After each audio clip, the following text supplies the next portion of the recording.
Inspector हर जगह मौजूद हैं और इस वक्त हमें कुछ भी करने की इजाजत नहीं दे रहे। इन्वेस्टिगेशंस हो रही हैं। क्यों?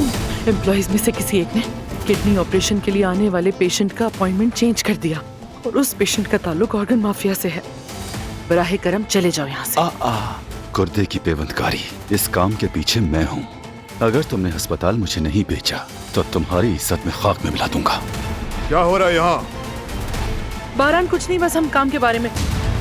जवाहिर से अकेले में बात करनी है। सबिहा साहिबा, क्या करने की कोशिश कर रहे हो? मकसद क्या है? तुम जानते हो कारोबार में गलती कबूल नहीं। सबिहा साहिबा मेरी फैमिली में से हैं। अम्मी को पुलिस अपने साथ ले गई है। शुक्रिया गुल, मुझे नहीं पीना। कम से कम बच्चे का ही सोच लें, एक घूंट पी लें।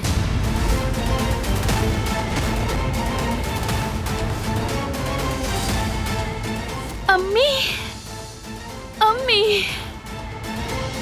लॉयर्स को भी यकीन है कि सबिहा साहिबा बेकसूर है। बस एक मसला है, जवाहिर। अब तुम एंजॉय करो, ये तुम्हारा इस घर में आखिरी दिन है। तुम मेरी फैमिली को और मुझे कुछ भी नहीं कर पाओगे।